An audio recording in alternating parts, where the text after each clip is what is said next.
Senator from Iowa. For the third day, we heard in opening prayer the chaplain praying that government would open up and we in Congress would find a solution to keep government open. That'll help the 750,000 executive branch employees that are on furlough without pay. That'll help the congressional staff that's working without pay. Help the economy. It's something we should be doing. You've heard me say several times of how ridiculous it is to shut the government down because it costs money to shut the government down, costs money to open the government up. Government's supposed to be a service to the American people, and you can't serve the American people if government is not functioning properly. So again, for the third time this week, I want to talk about the agricultural situation.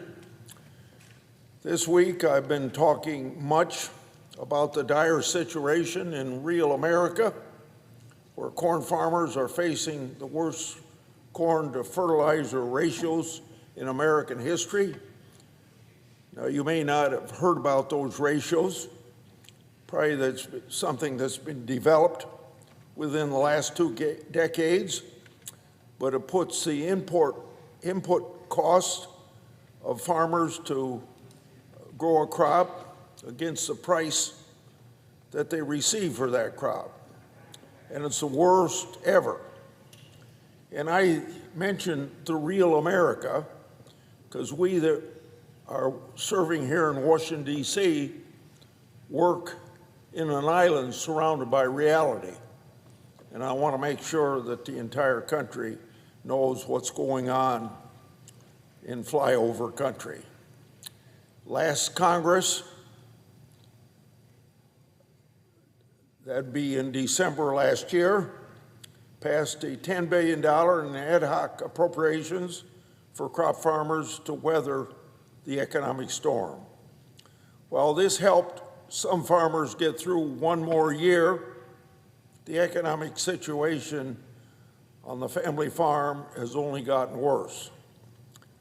Any farmer will tell you that they want to sell into the market and not harvest government checks. Although those checks may be necessary again this year, we need to address the root cause of this issue by giving farmers more markets. So one very important decision that Congress can make is to have permanent year-round nationwide E15, and that would do just that, giving farmers more markets, particularly for corn. Now, people would say, well, you better wake up because you've had nationwide year-round markets for 6 years through presidential waiver.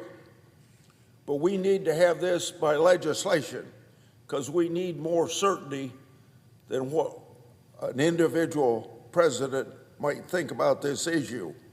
And you need that certainty because it's going to take a lot of investment of infrastructure at retailers selling gasoline to invest in the equipment that it takes to have E15 nationwide. Some retailers are already doing that, but not enough to have all the sales from E15 that we could have. Now, according to research, E15 would add $25.8 billion to the U.S. economy, and $13.8 billion would be from corn demand. Of course, ethanol production helps keep good jobs in rural communities. 43,000 jobs in Iowa alone. Not only would it create markets for farmers, but Congress could pass year-round E15 and actually save $3 to $4 billion for the American taxpayer. This is a win-win for the real America, and it'd be a real win for where we work here in Washington, D.C., that island surrounded by reality.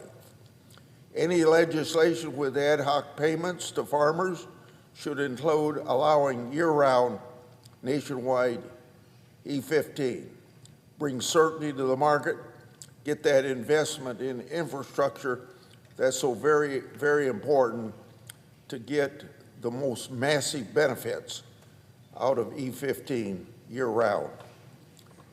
These ad hoc payments are nothing but a Band-Aid. We've got to stop what's causing the bleeding. I yield the floor and suggest the absence of a quorum.